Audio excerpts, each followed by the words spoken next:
This course module covers security compliance that is specific to the North American Electric Reliability Corporation Critical Infrastructure Protection NERC CIP standards and the mapping of the NERC CIP standards to the NIST cybersecurity framework. Upon completion of this lesson, students will be able to understand the compliance terminologies, describe the compliance requirements of each NERC CIP standard, determine the artifacts and other evidentiary materials needed to document compliance, describe the National Institute of Standards and Technology NIST Cybersecurity Framework, CSF, describe the 5 functions of the CSF core structures, and map the NERC CIP standards with the NIST CSF. The following slides cover the compliance requirements of the NERC CIP standards. So the question is, what is compliance? Compliance is basically accountability to meet certain standards or regulations. Compliance is not free. It requires organizational resources and does not imply security. We attempt to provide a glimpse of compliance requirements with a twofold purpose. Firstly, to create a springboard from which compliance actions can be initiated, and secondly, to provide a quick glance into what it entails to be in compliance with the NERC CIP standards. Further, we caution the reader that the table depicting the compliance requirements is not an exhaustive enumeration of the evidence, documents, and implementations required by the NERC CIP standards. We will discuss compliance requirements of each of the enforceable standards. CIP 002-5.1a is BES Cyber System Categorization Standard. This standard requires evidence of process implementation for the identification and categorization of BES cyber systems and assets and the retention of evidentiary materials on compliance, non-compliance, and audit records for a minimum duration as specified by the standard. CIP 003-8 refers to the security management controls. This standard requires one or more cybersecurity policy documents reviewed and approved by a CIP senior manager at least once every 15 months, collectively addressing high, medium, and low impact BES cyber systems. The requirements include, among others, personnel and training, electric system perimeters, physical security, system security management, incident reporting and response planning, and recovery plans. CIP 004-6 refers to personnel and training. This standard requires the following. Number 1, evidence of quarterly reinforcement of cybersecurity practices and awareness. Number 2, evidence of an implementation of one or more cybersecurity training programs appropriate to individual roles, functions, or responsibilities. Number 3, evidence of a process to conduct a 7-year criminal history records check of each personnel. Number 4, evidence of criteria or process to evaluate criminal history records checks for authorizing access. And number 5, evidence of verification at least once every 15 months of electronic access accounts and privileges are correct. CIP 005-6 refers to electronic security perimeters. This standard requires the following. Number 1, evidence indicating that all applicable cyber assets connected to a network via a routable protocol reside within a predefined electronic security perimeter, ESP. Number 2, evidence comprised of network diagrams showing all external routable communication paths and the identified electronic access points, EAPs. Number 3, evidence of a documented process describing the authenticated access authorization and a list of rules, firewall, access control list, etc. And number 4, evidence of multi-factor authentication for all interactive remote access. CIP 006-6 refers to physical security of BES cyber systems. This standard requires the following. Number 1, evidence of the existence of operational and/or procedural controls. Number 2, evidence of the process of unescorted physical access control. Number 3, evidence of a monitoring process for unauthorized access through a physical access point. Number 4, evidence of the issuance of an alert or alarm in response to the detection of unauthorized access through a physical access point. And number 5, evidence of the logging and recording of physical entry into each physical security perimeter. CIP 007-6 refers to the system security management. This standard requires the following. Number 1, documentation of the need for all enabled ports on all applicable cyber assets and configuration files of host-based firewalls that only allow needed ports. Number 2, documentation of a patch management process.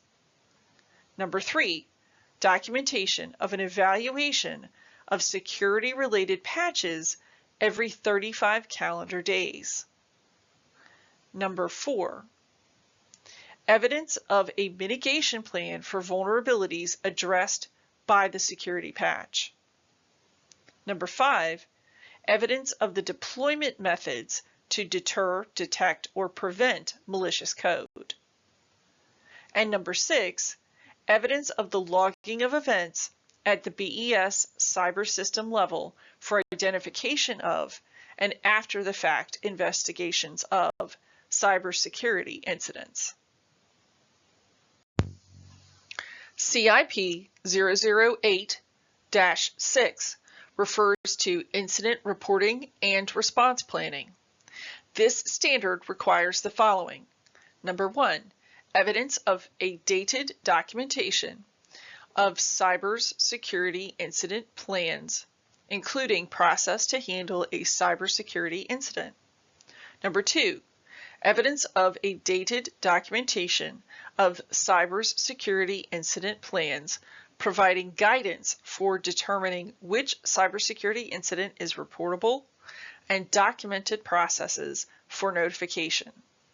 Number 3, documentation of the roles and responsibilities of cybersecurity incident response groups or individuals. Number 4, documentation of incident handling procedures.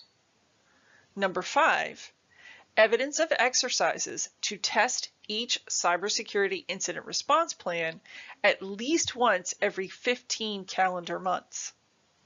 Number 6, dated documentation of records related to reportable cybersecurity incidents and cybersecurity incidents that attempted to compromise a system. CIP C-IP-009-6 refers to recovery plans for BES cyber systems. This standard requires the following. Number 1, evidence of a plan identifying conditions for activation of the recovery plans. Number 2, documentation of the roles and responsibilities of responders. Number 3, documentation of specific processes for the backup and storage of information required for recovery. Number 4, documentation of the successful backup and recovery processes. And number 5, evidence of exercises to test the recovery plans at least every 15 calendar months. CIP 010-3 refers to configuration change management and vulnerability assessment. This standard requires the following. Number 1, evidence of a baseline configuration for each cyber asset. Number 2, documentation of change request and authorization and the completion of the change according to requirements. Number 3, documentation of updated baseline configuration after the completion of the change. Number 4, evidence of verification of cybersecurity controls and dated test results. Number 5, evidence of the verification of identity of the software source and integrity of the software. Number 6, evidence of monitoring at least every 35 calendar days for changes to the baseline configuration. And number 7, evidence of a paper or active vulnerability assessment at least every 15 calendar months, including the results of the testing. CIP 011-2 refers to the information protection. This standard requires the following. Number 1, evidence of a method to identify BES cyber system information and training materials for personnel to recognize BES cyber system information. Number 2, evidence of a repository for BES cyber system information in the organization's protection program. Number 3, evidence of procedures for protecting and securely handling BES cyber system information, including storage, transit, and use. Number 4, documentation of process or processes for records tracking, sanitation actions, or encryption to prevent unauthorized retrieval of BES cyber system information. And number 5, documentation of process or processes for records tracking for the destruction of storage media before disposal. CIP 013-1 refers to supply chain management risk. This standard requires evidence of documented supply chain cybersecurity risk management plans to identify and assess cybersecurity risks from vendor products and services resulting from the procurement and installation of equipment and software. CIP 014-2 refers to the physical security of transmission stations and substations. This standard requires the following.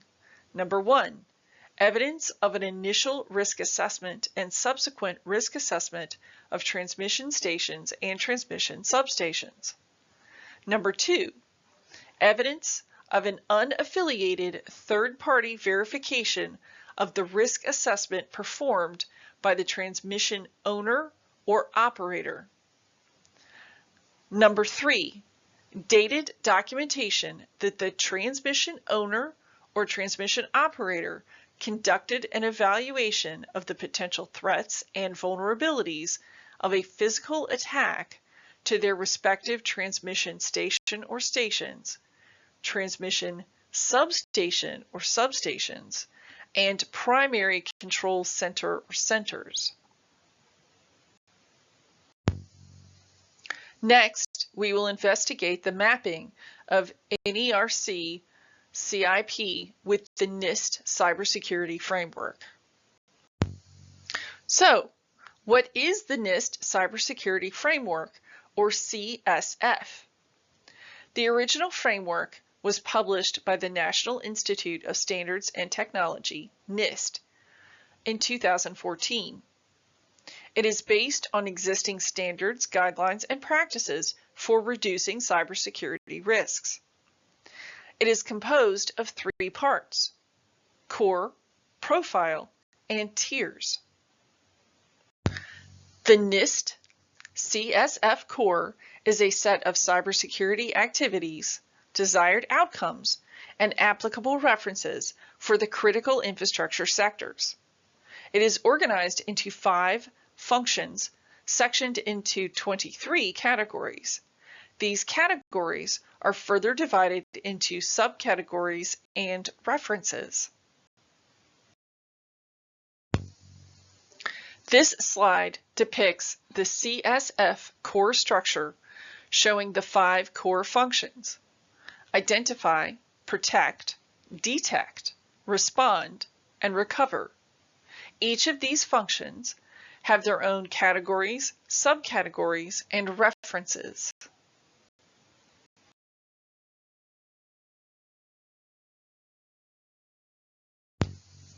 CSF core functions. Identity. This function addresses the need to manage cybersecurity risks pertaining to systems, people, assets, data, and capabilities. Categories within this function include asset management, business environment, governance, risk assessment, risk management strategy, and supply chain risk management. Protect. This function addresses the need to implement appropriate safeguards to ensure delivery of critical services.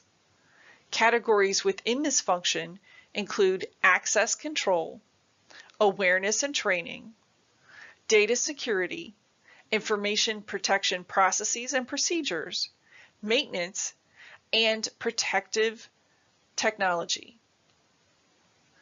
Detect. This function requires the development and implementation of appropriate measures to identify the occurrence of a cybersecurity event. Categories within this function include anomalies in events, security continuous monitoring, and detection processes. Respond. This function requires the development and implementation of appropriate actions to take upon detection of a cybersecurity incident. Categories within this function include response planning, communications, analysis, mitigation, and improvements. Recover. This function requires the development and implementation of appropriate measures for the maintenance of the resilience plan and restoration of capabilities or services that were affected by the cybersecurity incident. Categories within this function include recovery planning, improvements, and communications.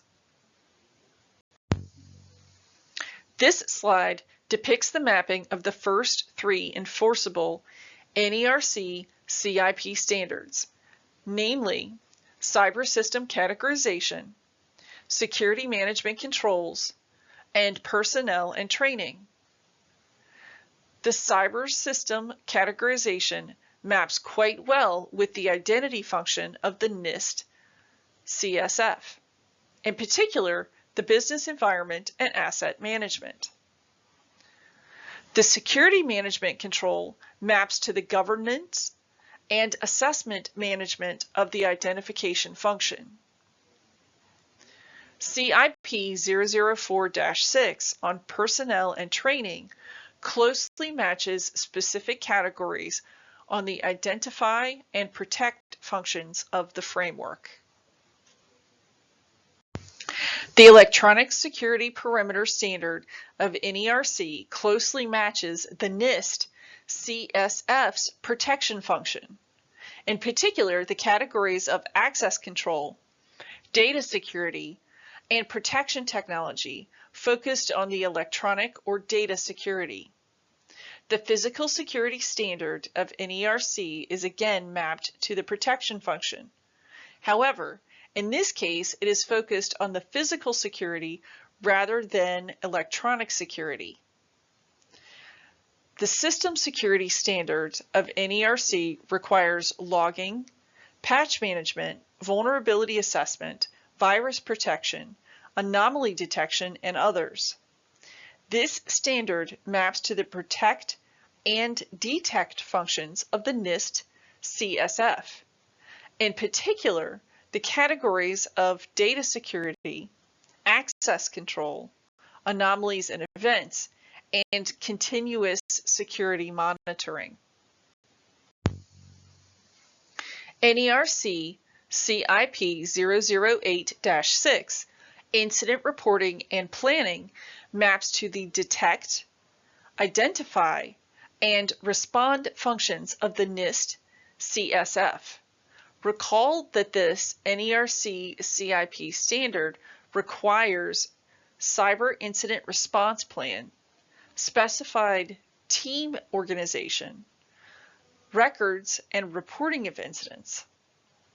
Thus, this standard maps quite well with the detection, identification, and response of cyber incidents as defined as the categories in the 3 CSF functions.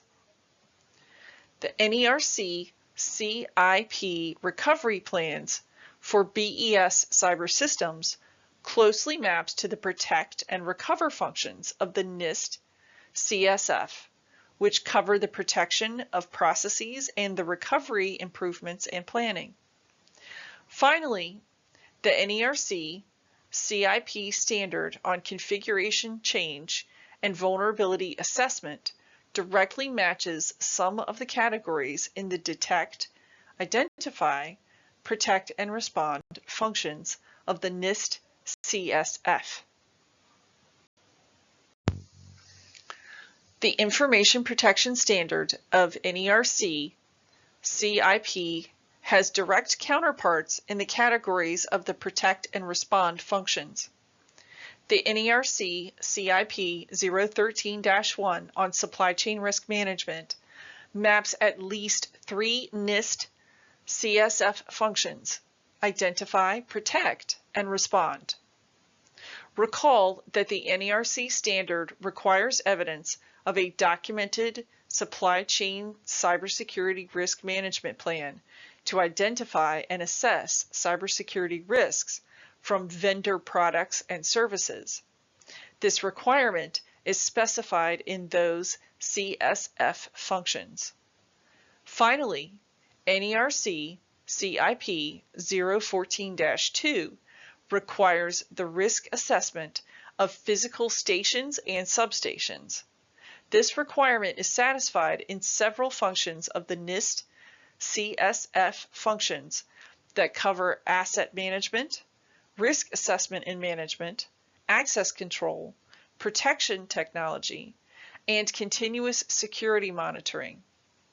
Thus, the following map.